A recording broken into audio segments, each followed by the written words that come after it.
inihahasik ng Diyos, ang kasamaan ay nagmumula sa kapusukan ng taong ayaw sumunod sa kalooban ng Diyos. Matiyagang maghihintay ang Diyos ng tamang panahon bago gapasin ang palayan. Nagtitimpi sa mabagal na paglago at nagbibigay puwang sa sino mang nagkasala upang magsisi. Hilingin natin ang biyayang maging mapagmatiis sa kahinaan ng ibang tao at dinggin ang tawag ng Diyos upang mapanibago ang ating mga puso. Magsitayo.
Sa akin ay tumutulong ang Diyos na Panginoon, sa Kanya ko iuukol ang alay ko na hahantong, sa ngalan niyang nagtatanggol.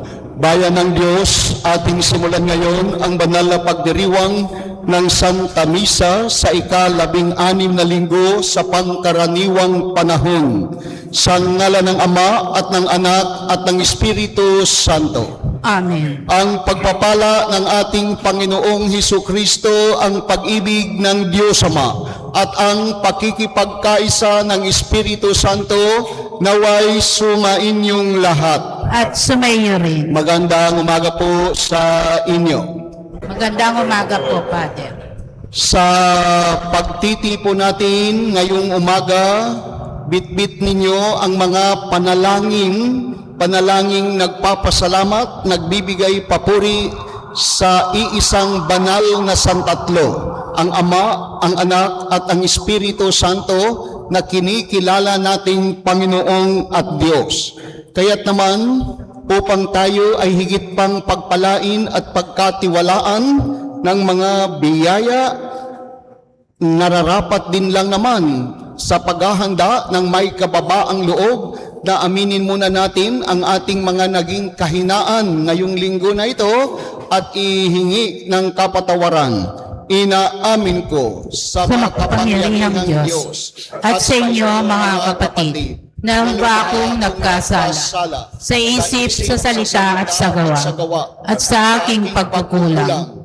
Kaya ay sinasamo ko sa mahal na Birheng Maria, sa lahat ng mga anghel at mga banal, at sa inyo mga kapatid, na ako'y panalangin sa Panginoong ating Diyos. Kaawaan tayo ng makapangyarihang Diyos. Patawarin tayo sa ating mga kasalanan at patnubayan tayo sa buhay na walang hanggan. Amen.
Manalangin tayo.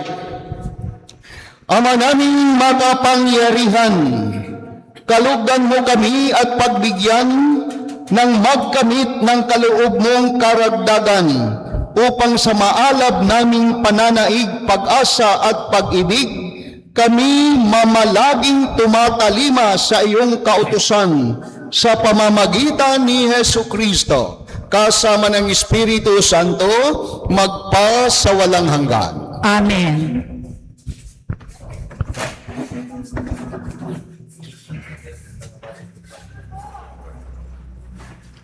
Sa unang pagbasa, ang kasaysayan ng ating kaligtasan ay tanda ng awa at walang kapantay na pagmamahal sa atin ng Diyos. Bilang pagkilala sa pagtitiis at awa ng Diyos, marapat na maging mabuti tayo sa isa't isa.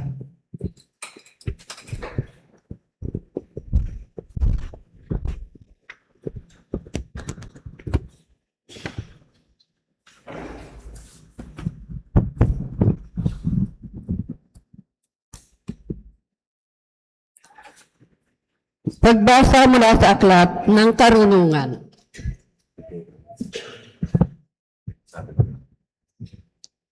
Lahat ng bagay ay nasa ilalim ng iyong pangangalaga at walang ibang Diyos na dapat mong pagsulitan ng iyong mga hatol.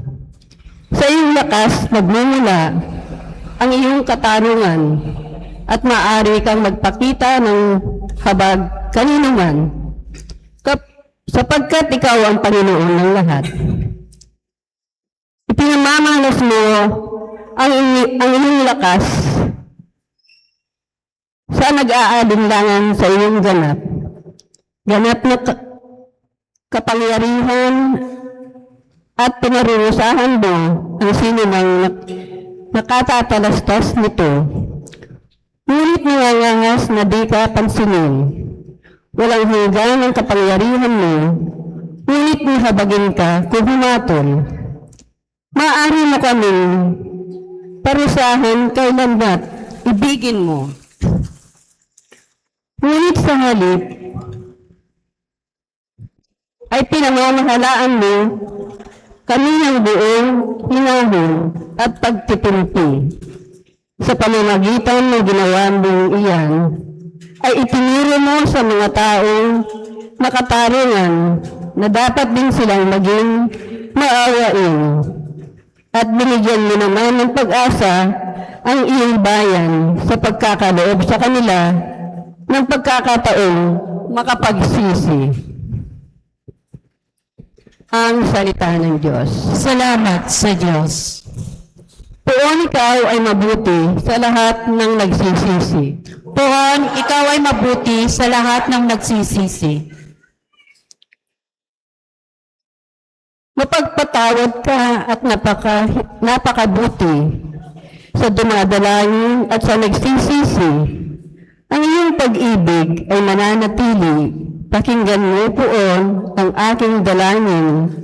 Tulungan mo ako'y iyong dinggin. Poon, ikaw ay mabuti sa lahat ng nagsisisi.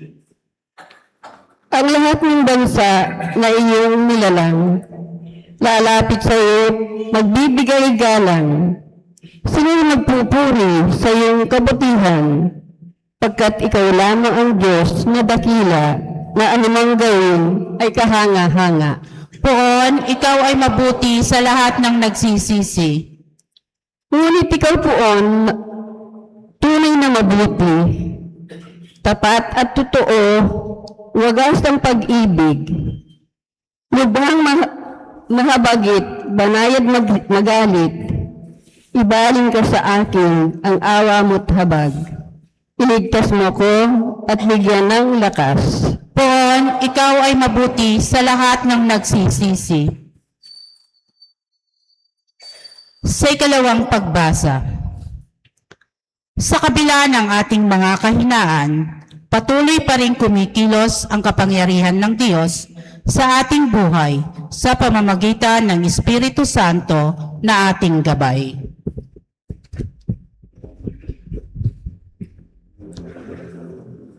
Pagbasa mula sa sulat ni Apostol San Pablo sa mga taga-Roma. Mga kapatid, tinutulungan tayo ng Espiritu sa ating kahinaan. Hindi tayo marunong manalangin ng wasto, kaya't ang Espiritu ang lumuluhog para sa atin, na parang di magagawa ng pananalita, at nauunawaan ng Diyos na nakakasaliksik sa puso ng tao. Ang pag-ibig sabihin ng Espiritu, sapagkat ang Espiritu ay lumuluhog para sa mga banal, ayon sa kalooban ng Diyos. Ang salita ng Diyos. Salamat sa Diyos.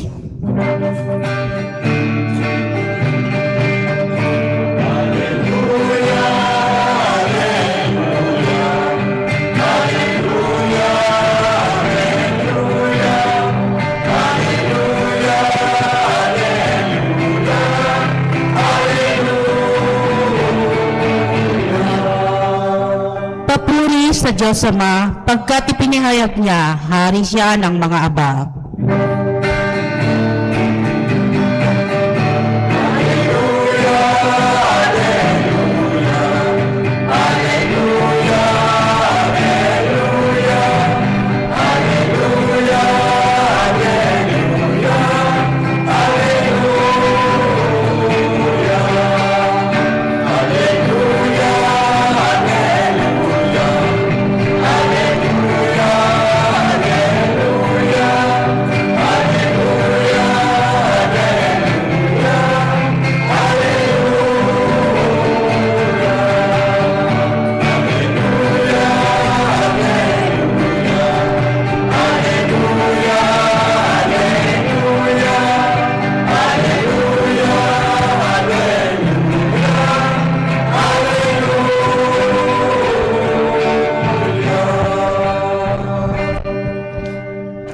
Sumayin niyo ang Panginoon. At sumaiyo rin. Ang pagpapahayag ng mabuting balita ng Panginoon ayon kay San Mateo.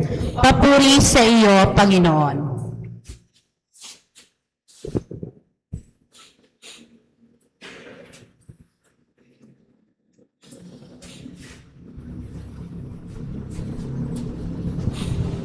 Noong panahong iyon, inilahad ni Jesus ang talinghagang ito sa mga tao. Ang paghahari ng Diyos ay katulad nito. May isang taong naghasik ng mabuting binhi sa kanyang bukid. Isang gabi, samantalang natutulog ang mga tao, dumating ang kanyang kaaway at naghasik ng masasamang damo sa triguhan. Nang tumubo ang trigo at magkauhay, lumitaw rin ang masasamang damo. Kaya't lumapit ang mga alipin sa puno ng sambahayan at sinabi rito, "Hindi po ba mabuting binhi ang inihasik ninyo sa inyong bukid? Bakit po may damo ngayon?" Sumagot siya, "Isang kaaway ang may kagagawan nito." Tinanong siya ng mga utusan, "Bubunutin po ba namin ang mga iyon?" "Huwag," sagot niya, "baka mabunot pati trigo. Hayaan na ninyong lumago kapwa hanggang sa anihan. Pag-aani, sasabihin ko sa mga tagapag-ani, tipunin muna ninyo ang mga damo at inyong pagbigkis-bigkisin upang sunugin, at ang trigo'y iyong tipunin sa aking kamalig." Bayan ng Diyos, ang mabuting balita para sa ating kaligtasan. Pinupuri ka namin, Panginoong Hesukristo. Okay, magandang umaga, bayan ng Diyos. Kumusta naman kayo? Bumubuti ba ang buhay? Bumubuti ba ang hanap buhay? Pasalamat naman sa Panginoon dahil kahit papaano nakikita pa rin ninyo ang kanyang kabutihan sa inyong buhay. Palagay ba ninyo gumagalaw ang kamay ng San Antonio ng Padua? Gumagalaw? Gumagalaw ba ang kanyang inspirasyon sa inyong buhay? May inspirasyon pa ba na nakukuha sa mahal na patron?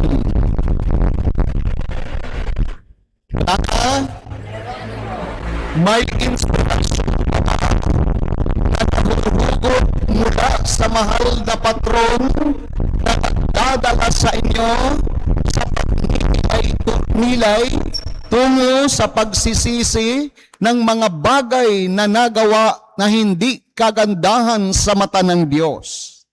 Kayo ba ay nagsisisi pa? Hindi na. Nagsisisi. Dahil kung wala ng pagsisisi, hindi na mabuti ang Panginoon sa inyo. Ito ang mensahe ng Salmong Tugunan. Poon, ikaw ay mabuti sa lahat ng nagsisisi. Paano pag hindi magsisi? Di hindi mabuti ang poon.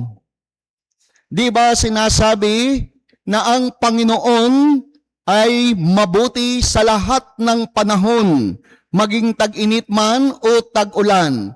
Sabi sa trial, sa impeachment trial, will you agree with me na pag sinabi ko, God is good all the time? Will you agree o hindi? Hindi. Mag-agree na ang Diyos ay mabuti sa lahat ng panahon. Pero bakit sa Salmong Tugunan sinasabi, mabuti ang Panginoon, mabuti ang poon sa mga nagsisisi? Yung mga hindi nagsisisi, hindi mabuti ang Diyos? Or ang lahat bang tao ay nagsisisi? Sa palagay ninyo, nagsisisi. Sa mga panahon na tayo ay napag-iisa, maging sa gabi o sa araw man, basta tayo napag-isa, nahiwalay sa kaibigan, nahiwalay sa pamilya, nahiwalay sa mga kaopisina, meron at meron na mapag-iisa tayo at doon natin nahaharap ang ating sarili kahit naman i-deny natin for so many times again and again ang mga bagay na ating nagawa. Ngunit I do believe na ang lahat ay nagsisisi sa kanyang sarili. Hindi man ito sabihin sa kapwa, panigurado, nagsisisi pa rin. Kaya tama lang naman na sabihin na ang poon ay mabuti sa lahat ng nagsisisi. Kasi tayong lahat ay nakapagsisisi sa mga nagawa natin na pinaniniwalaan that we displease God, na nalungkot ang Panginoon sa atin. Ngayon, sa mabuting balita, sa ating ebanghelyo ngayon, ito ay tunay at totoo. Hindi ito mawawala sa eksena ng ating buhay. Inihalin tulad sa trigo at sa damo ang isang katotohanan ng mga tao na nag-i-exist, kinabibilangan din natin na mundo. Iisang mundo, mayroong trigo and at the same time, mayroon damo. At ang simbahan, sinasabi, the elements comprising the so-called church, the church is a mixture of saints and sinners. Naniniwala ba kayo diyan na ang simbahan ay magkahalo ng mga banal na nagsusumikap maging banal at ng mga makasalanan? Tayo ay nagkakasala pa. Tayo ay lumalapit sa pamamagitan ng mahal na patron upang pagkalooban tayo ng inspirasyon. Anong inspirasyon na tunay na dutdutin ang bagay na nagawa natin in by conscience na tayo ay makawala sa hindi kagandahan na nagawa natin o nangyari sa ating buhay. Ikabit natin ito sa konteksto ng pamumuhay na mayroon talaga na mga individual or a group of individual na nagsusumikap makagawa ng mabuti, ng kabutihan na higit na kapaki-pakinabang ng mga nakararami. Pinagsusubikapan na tunay at totoo ang pagsunod na makasunod sa halimbawa at sa buhay ng ating kinikilalang Panginoong Diyos. At mayroon ding mga individual na medyo nalilito, na medyo binabalot pa ng karimlan na mas preferred na gumawa ng hindi kagandahan. Iyan ang katotohanan na nakikita natin saan man tayo pumunta, maging sa pamilya mismo natin, the weeds and the wheat. Hindi iyan mawawala. Ngunit sadyang tunay na mabait ang Diyos. Sabi sa Salmong Tugunan, dito sa mabuting balita, tinanong ng mga utusan kung bubunutin nga ba nila ang mga damo upang ang mga trigo ay malaya na umusbong, malaya na makapamunga. Ngunit ang naging katugunan ng Panginoon, hindi ninyo bubunutin ang mga iyon. Hahayaan natin na sa pagdating ng anihan, doon na lamang natin sila paghihiwalayin. Ang mga damo na ito, pagbigkis-bigkisin at sunugin. Ang mga trigo na ito ay dalhin sa kanyang kamalig. Kamalig referring to His own kingdom, sa kanyang kaharian. Ngayon, ito ay katotohanan. Kaya hindi hinayaan o hindi pinayagan ng Panginoon ang mga trabahador na bunutin ang mga damo sa kadahilanan na ibinibigay pa niya ang sapat na panahon upang mapagnilayan, mapagsisihan ang mga bagay-bagay. Kaya't naman tayo ay marami pang panahon na mapag-isipan, mapagnilayan ang mga bagay-bagay na atin ang nagawa, na wag sanang hintayin ang panahon ng anihan na kung saan tayo ay tatawagin na sana along the way ng ating paglalakbay sa spiritual na bagay ng San Antonio de Padua ay magkaroon tayo ng banal na inspirasyon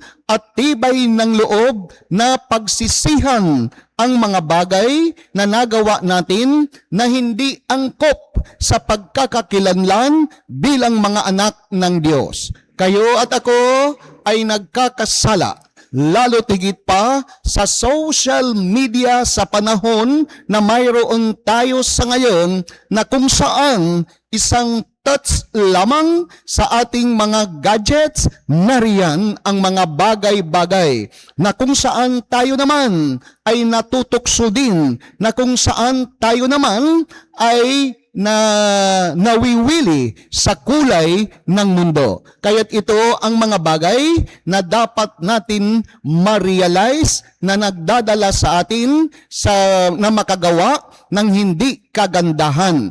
Isang katotohanan. Tingnan ninyo ang nangyari sa Leyte. Yung barilan sa mga estudyante. Di ba? Sa pag-iimbestiga, mayroong koneksyon sa social media, sa kanilang mga pinapanood, sa kanilang mga nilalaro, sa interaction na hindi naman talaga all the time makakayanan ng magulang na sila ay gabayan.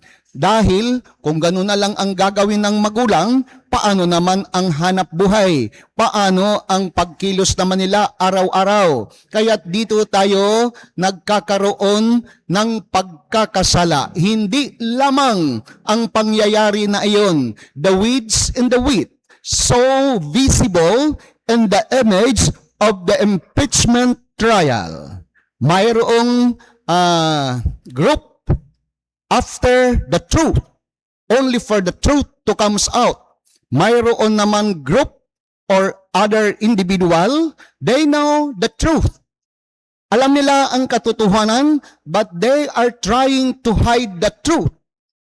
Sa ating mga nanonood or sa lahat ng mga Pilipino, ang bagay na iyon, maaaring i-consider the weeds in the wheat, ang trigo at ang damo. Sa panonood ng mga bagay-bagay na nangyayari sa lipunan, maraming eksena na kung saan maaari ninyo itong i-connect upang makita kung paano nga tayo mananatiling trigo. Dahil kayo at ako, ang hinahangad naman natin ay mapabuti ang ating buhay. Na sa pagdating ng panahon, huwag naman sana tayong bigkisin at sunugin sa impyerno. Now, iyan ang katotohanan talaga. Kaya't maaaring ang ebanghelyo ngayon, maaari ninyong i-connect sa mahilig magbabasa ng mga spiritual books, lalo tigit pa sa libro ni Teresa of Avila, The Seven Castle, na ang bawat castle na ito, pag nakarating ka na sa seventh, waring iyon na ang kalangitan. Ngunit nandito ka pa lang sa pangalawa, maraming struggle to be holy at mayroon temptation na i-push down ka muli back to zero. At iyon ang nagsisilbi ditong damo. At iyon ang mga temptation sa buhay natin. Ano mang edad, saan man tayo naroroon, sino man tayo, lagi at lagi na mayroon invitation for us to commit sins. May nag-i-invite sa atin, ngunit kaya tayo dumudulog linggo-linggo kung hindi man araw-araw nakikisumamo tayo sa mahal na patron ng San Antonio de Padua na kung ano ang kanilang ginawa nung kanilang kapanahunan upang abutin ang level ng kabanalan na mayroon sila na mapabilang sa kalangitan. Naway, bahagi na naman tayo kahit kaunti para maging mabuti, mapayapa ang ating buhay, ang pamumuhay, lalo tigit pa sa konteksto ng mga may asawa na magkaroon ng katapatan sa isa't isa, lalo tigit pa ang mga mag-asawang nagsusumikap itaguyod ang kabutihan sa kanilang sa inyong pamilya. Kinakailangan natin araw-araw, if not every minute of the day, na makipag-ugnayan sa mga badal sa kalangitan to sustain yung kaliwanagan ng ating isipan na hindi naman sana tayo mahikayat ng mga bagay-bagay na nag-aanyaya sa atin para tayo ay magkamali, para tayo ay magkasala. Iyan ay gawain ng mga dyablo. Iyan ay gawain na hindi kagandahan, kaya't magandang alalahanin, bayan ng Diyos, na ito ay makukuha ninyo sa banal na kasulatan, na kapag tayo ay naging matagumpay sa isang dyablo, na hindi nagtagumpay ang mga ito, sila ay lalayas. Ngunit, we need to be vigilant. We need to be watchful how to protect ourselves. Dahil, pag bumalik ang mga dyablo na iyan, may kasama pang 7. Iyan ay nakasabi sa Biblia. Na Naway, sa tulong pa rin ng ating mahal na patron, sila man ay nag-struggle sa kabanalan, sa pamumuhay lalo, sa pamumuno ni San Francisco ng Assisi. Kaya't nga, ang komunidad ni San Francisco na kung saan napapabilang itong si San Antonio de Padua ay sadyang tunay na pinahinog, pinatibay ng panahon. Pero ang katotohanan, ang struggle natin ngayon ay mas higit pa ang struggle nila noon. Pero kung bakit naging banal sila ay kumapit lamang sa kautusan, sa halimbawa, sa inspirasyon din ng kinikilala na Panginoon natin at Diyos. May God bless you all. Magsitayo na po ang lahat at ating ipahayag ngayon ang ating pananampalataya. Sumasampalataya ako Sa Diyos namang makapangyarihan sa lahat, na may gawa ng langit at lupa. Sumasampalataya ako kay Jesucristo, iisang anak ng Diyos, Panginoon nating lahat. Nagkatawang tao siya, lalang ng Espiritu Santo, pinanganak ni Santa Maria ang Birhen, pinagpakasakit ni Poncio Pilato, pinako sa krus, namatay, inilibing, nanaog sa kinaroroonan ng mga yumao. Nang may 3 araw, nabuhay na maguli, umakyat sa langit, naluluklok sa kanan ng Diyos, amang makapangyarihan sa lahat. Doon magmumula paririto at huhukom sa nangabubuhay at nangmatay na tao. Sumasampalataya naman ako sa Diyos Espiritu Santo, sa banal na simbahang katolika, sa kasamahan ng mga banal, sa kapatawaran ng mga kasalanan, sa pagkabuhay na maguli ang namatay na tao, at sa buhay na walang hanggan. Amen. Itinanim ng Diyos ang kanyang salita sa ating mga puso upang tayo'y maging karapat-dapat na manatili sa kanyang piling. Buong pagtitiwala nating hilingin sa Diyos Ama at ang inyong itutugon, Panginoon, dinggin mo kami. Panginoon, dinggin mo kami.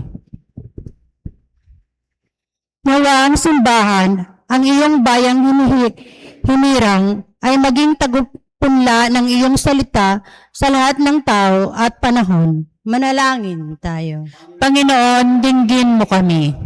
Nawa ang mga namumuno sa pamahalaan ay maging tapat sa salita ng Diyos upang maitakwil ang kultura ng kamatayan at paghihiganti at maisulong ang pagpapatawad at damayan. Manalangin tayo. Panginoon, dinggin mo kami.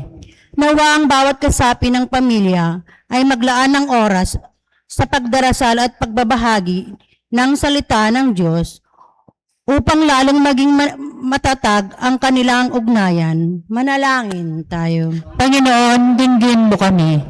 Huwag nawa mawala ng pag-asa ang mga dukha at inaapi, bagkos ay patuloy na manalig sa Diyos na hatol sa lahat sa takdang panahon. Manalangin tayo. Panginoon, dinggin mo kami.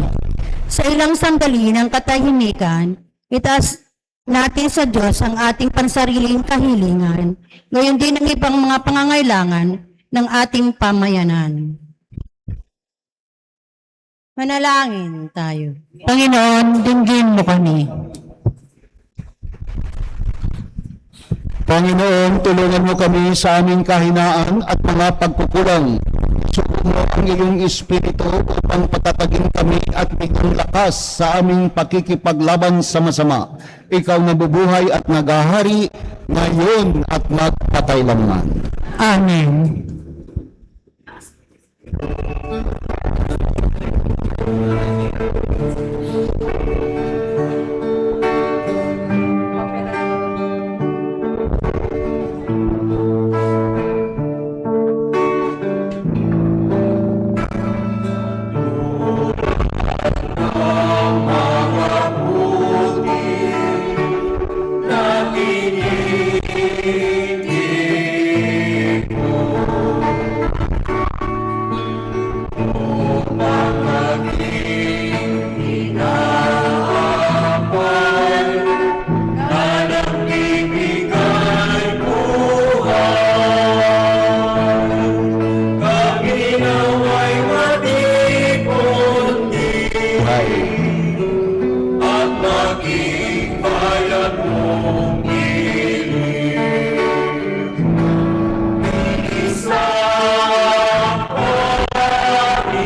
Manalangin kayo mga minamahal na kapatid upang ang paghahain natin ay kalugdan ng Diyos amang makapangyarihan.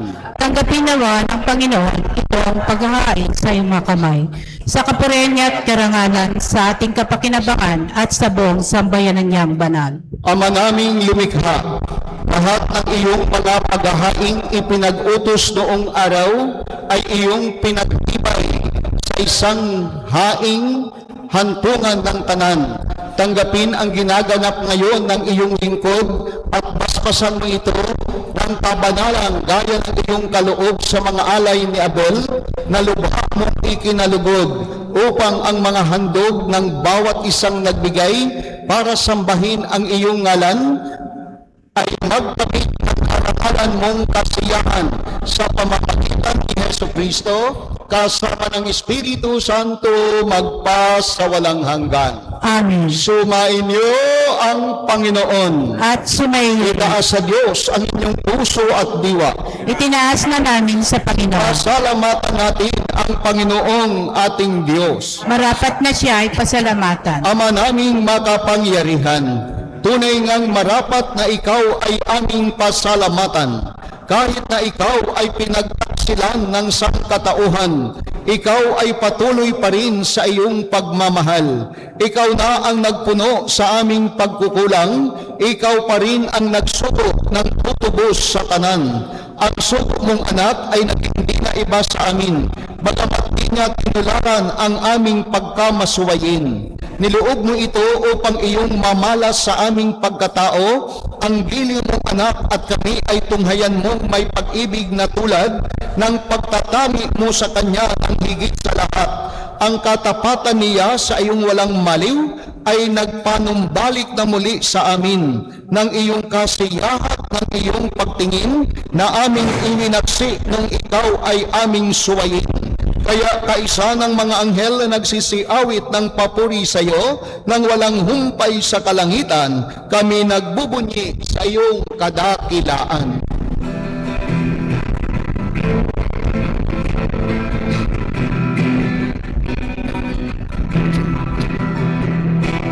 Sa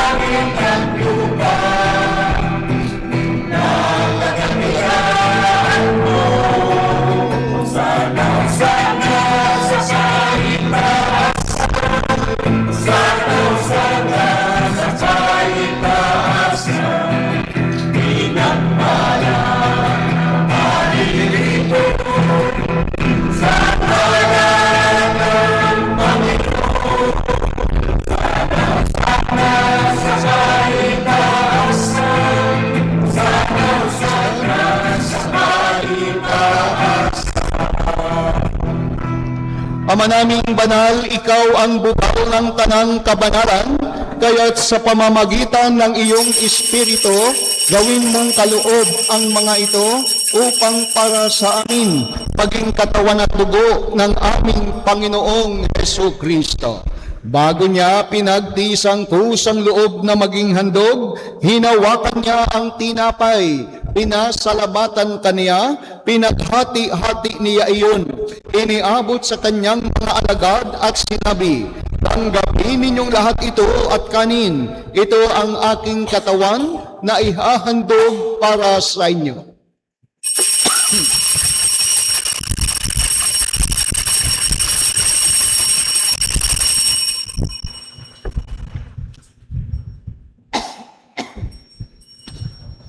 Gayon din naman, noong matapos ang hapunan, hinawakan niya ang kalis.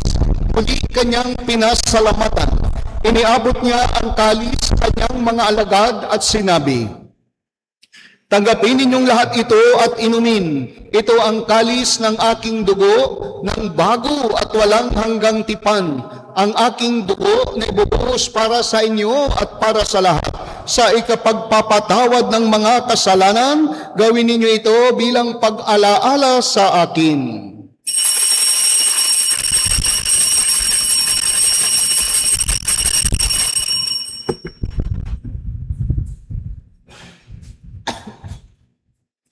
Ipagbunyi natin ang misteryo ng pananampalataya.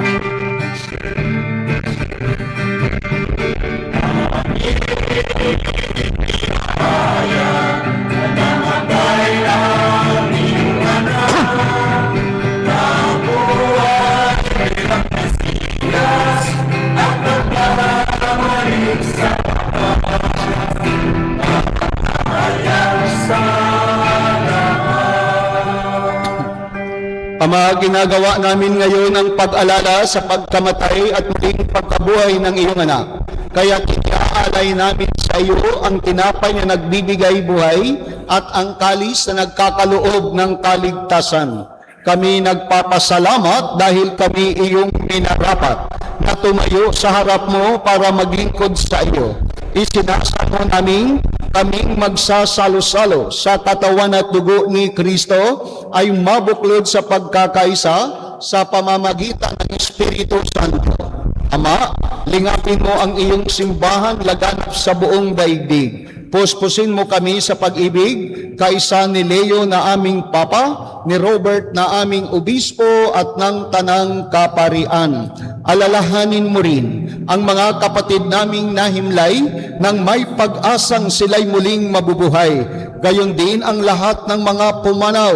Kaawaan mo sila at patuloyin sa iyong kaliwanagan. Kaawaan mo at pagindapatin kaming lahat na makasalo sa iyong buhay na walang wakas. Kaisa ng mahal na Berheng Maria na ina ng Diyos, kaisa ng mga apostol at ng lahat ng mga banal na namuhay dito sa daigdig ng kalugod-lugod sa iyo, may pagdiwang nawa namin ang pagpupuri sa ikararangal mo sa pamamagitan ng iyong anak na aming Panginoong Jesucristo. Sa pamamagitan ni Kristo, kasama niya at sa Kanya, ang lahat ng parangal at papuri ay sa iyo, Diyos Amang makapangyarihan, kasama ng Espiritu Santo, magpa sa walang hanggan.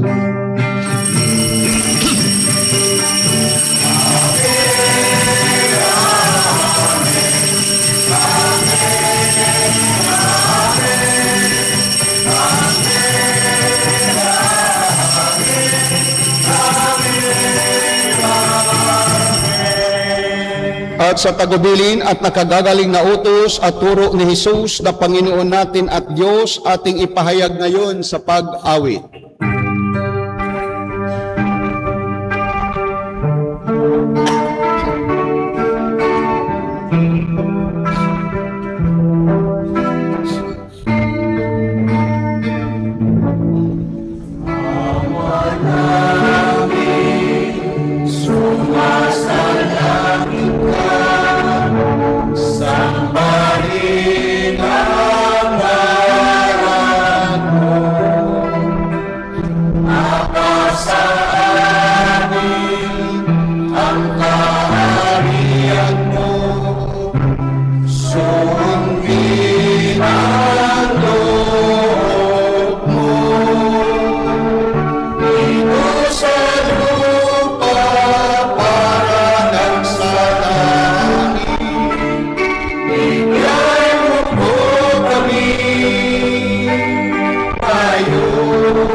Inihiling namin kami adya sa lahat ng masama, pagkalooban ng kapayapaan araw-araw, iligtas sa kasalanan, ilayo sa lahat ng kapahamakan, samantalang aming pinananabikan ang dakilang araw ng pagpapahayag ng tagapagligtas naming si Hesu Kristo.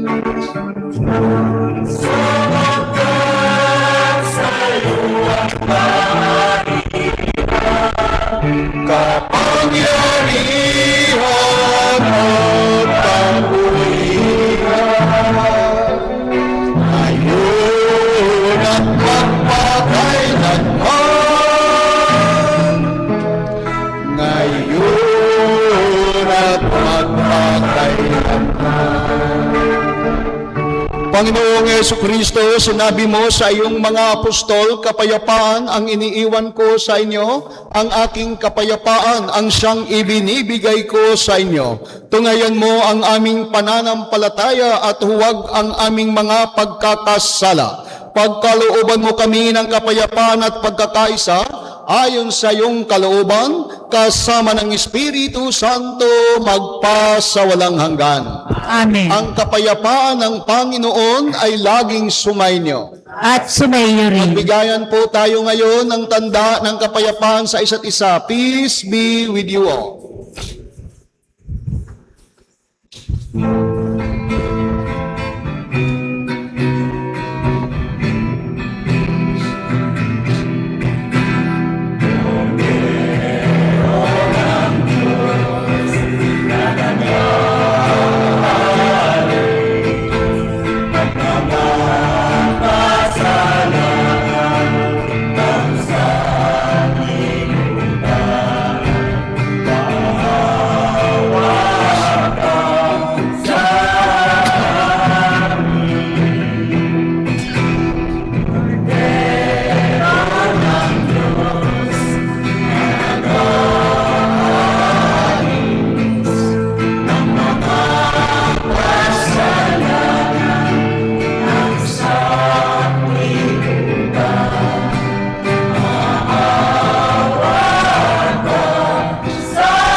Narito si Jesus, ang kordero ng Diyos, ang nag-aalis ng mga kasalanan ng sanlibutan.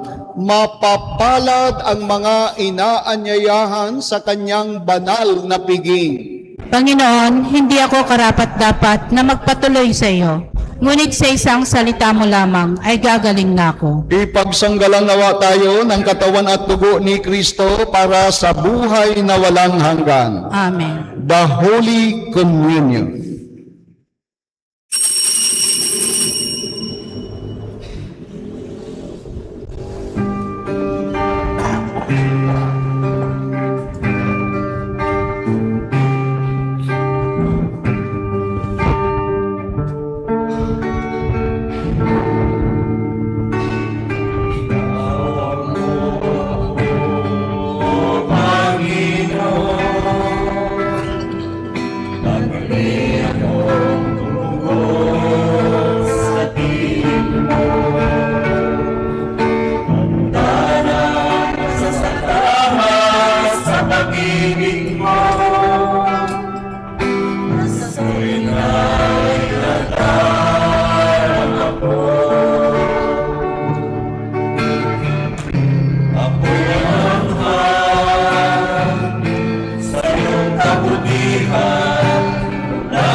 Manalangin tayo.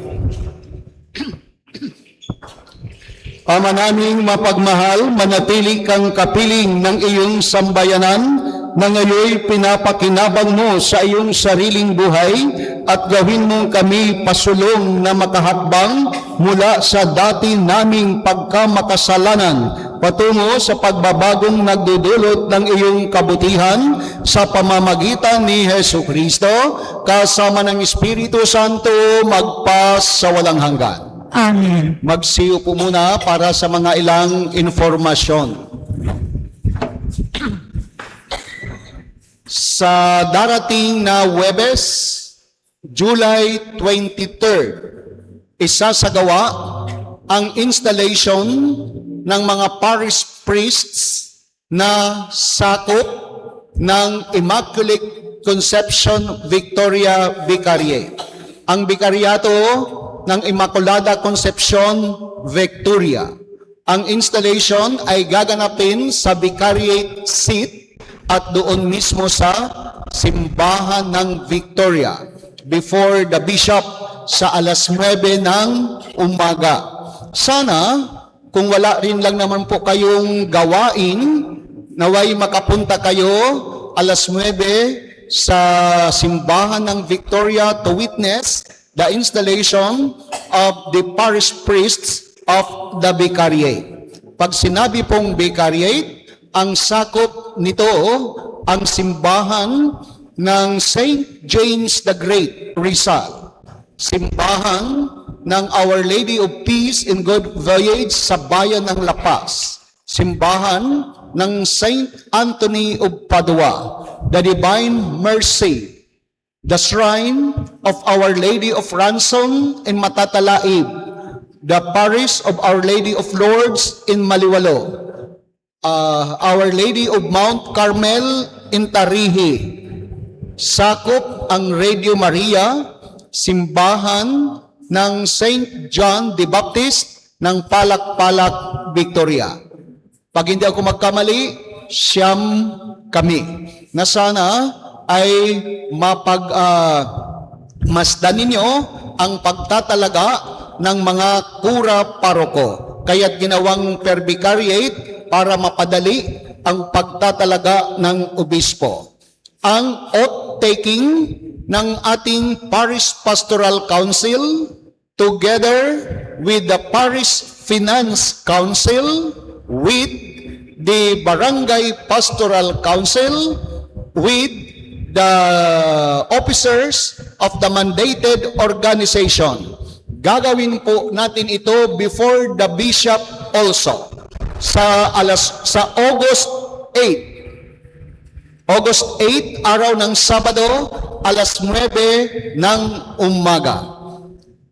Sa katotohanan, the bishop entrusted already sa mga parish priest ang oath-taking ng mga officer ng simbahan. Dangan nga lamang para hindi halata at kanyang i-accommodate tayo, isinabay ang blessing ng kumbento. Kaya't sana sa mga natitira pang araw, tulungan ninyo ako na matapos natin ang kumbento para sa pagparito ng obispo, August 8, alas 9 ng umaga, ay kanyang ibibless together with the oath-taking. Dahil kung oath-taking lang, hindi siya pupunta. Kaya't in a disguise na blessing ng kumbento, kaya't ikinabit ko na ang oath-taking para sa obispo mismo kayo. Ang dress code, pag-uusapan, pagmimitingan sa Sabado, alas 9 ng umaga, the Parish Pastoral Council, with the barangay leaders, with the mandated organization leaders, magkakaroon tayo ng meeting July 25th, alas 9 ng umaga, dito sa San Antonio de Padua Parish. Naway, makadalo po kayo para madaling maibigay sa inyo ang impormasyon at makapag-clarify ng mga bagay-bagay. So far, so good. Maraming salamat sa Couples for Christ Choir. Kahapon pa sila, kasama ko sa Barangay Gibara, sa Chapel ng Santa Barbara. Maraming salamat sa inyo. Naway, lumago pa kayo sa bilang at sa spiritual na buhay. Maraming salamat, lector commentator. Ang lector commentator, sa ngayon wala pang presidente. Kakausapin ko si Kuya Nanding, kung okay sa mga lector and commentator. Sa lay minister, maraming salamat. Good stock ng ating host. Maraming salamat sa inyo. Inaalagaan ninyo ang ating mga ustya sa altar server. Maraming salamat sa inyo. Altar server, sa mga naglinis kahapon, maraming salamat sa inyo. Sa mga hindi pumunta, sabi ng Diyos, wag daw munang bunutin. Hayaan ang anihan. Kaya't sana, paalaala sa inyong lahat ito, hindi lamang sa altar server, na kapag araw ng inyong linis, ay naway, makiisa naman kayo para ang simbahan natin ay higit na kaaya-aya na bahay dalanginan ni San Antonio de Padua. Unti-unti na nailalagay natin sa tama at unti-unti rin nagagawa natin ang mga bagay-bagay to maintain and to sustain and to protect the good image of the church, physical and spiritual. Sa tulong ninyo, maraming salamat sa inyo. Sa mga taga-barangay, by August 8, expect na kakalabit ako sa inyo para sa ating pagkatapos ng misa may lamesa. Alam na po ninyo iyon. Kung anong maitutulong po naman ninyo, highly appreciated. Sana kahit kaunti, mayroon tayong pagsasaluhan. At sa mga generous individual, welcome naman po kung gusto po ninyo kaming tulungan sa paghahanda. Ito ay para sa atin. Ang pagparito ng obispo, ito ay para sa lahat na mananampalataya na sakop ng San Antonio de Padua Parish. Magsitayo na po ang lahat. Sumainyo ang Panginoon. At sumayo rin. Kindly bow your head and let us ask God's blessing. Ama naming mapagpala, nililingap mo ang iyong bayan kahit may mga kaanib na lumilihis ng landas. Ipagkaloob mo ang pasyang magbagong buhay sa tanan upang ang lahat ay maging lalong matapat sa pagsunod sa iyong kalooban sa pamamagitan ni Hesukristo kasama ng Espiritu Santo magpa sa walang hanggan. Amen. At higit kayong pagpalain 10 ng inyong pamilya ng makapangyarihang Diyos Ama at Anak at Espiritu Santo. Ang Amen. banal na misa ay atin ang naipagdiwang. Humayo kayo, taglay ang kapayapaan kay Kristo. Salamat sa Diyos.